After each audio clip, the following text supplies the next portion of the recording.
BBMP news 9ಗೆ ಸ್ವಾಗತ. ಮೊದಲಿಗೆ ಮುಖ್ಯಾಂಶಗಳು. ಅಮ್ಮ ಚೆನ್ನಮ್ಮನವರು ಪ್ರಧಾನಿಗಳ ಧರ್ಮಪತ್ನಿಯವರು ಇವತ್ತು ನಮ್ಮೊಂದಿಗೆ ಇಲ್ಲ. ಏನು ಹೇಳಬೇಕು ಅವ್ರ ಬಗ್ಗೆ ಅನ್ನುವಂಥದ್ದು ನನಗೆ ಗೊತ್ತಾಗ್ತಾ ಇಲ್ಲ. ಒಂದು ಮಾತ್ರ ನನಗೆ ಗೊತ್ತಿದ್ದು, ಪ್ರಧಾನಿಗಳನ್ನ ನಾವು ಭೇಟಿಯಾದಕ್ಕೆ ಹೋದಾಗ ಆಗಿನ ಕಾಲದಲ್ಲಿ ಅವ್ರ ಬಾಯಿನಲ್ಲಿ ಬರ್ತಾ ಇದ್ದಿರ್ತಕ್ಕಂಥ ಲಲಿತಾ ಸಹಸ್ರನಾಮ ಬಹುಶಃ ಅಷ್ಟು ಸ್ಪಷ್ಟವಾಗಿ, ಅಷ್ಟು ಸುಂದರವಾಗಿ ಯಾರೂ ಮಾತಾಡೋಕ್ಕೆ ಸಾಧ್ಯ ಇಲ್ಲ.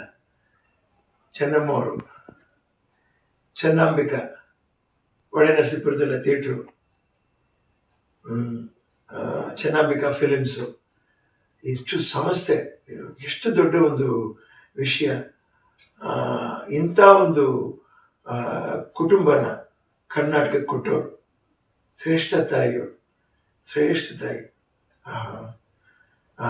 ಗೌಡ್ರ ಮೇಲೆ ಅವ್ರಿಗೆ ಎಷ್ಟು ಪ್ರೀತಿ, ಎಷ್ಟು ಅಭಿಮಾನ.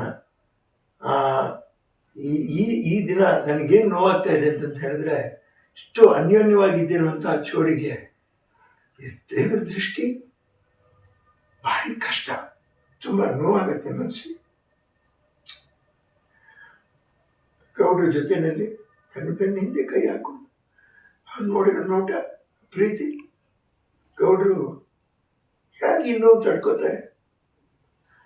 ನನ್ನ ತಾಯಿಯವ್ರ ಹತ್ರ ಅವ್ರು ಮಾತಾಡಿದಾಗಲೂ ಕೂಡ, ಅಮ್ಮ ಚೆನ್ನಾಗಿದೆಯಮ್ಮ, ಇನ್ನು ಸಿನಿಮಾಗಳನ್ನ ನೋಡ್ತಾ ಇದ್ದೀನಮ್ಮ, ನಾನು ಮಾತಾಡ್ತಾ ಸಿನಿಮಾಗಳು ಬರಲ್ಲಮ್ಮ, ಈ ಭಾವನೆಯಲ್ಲೇ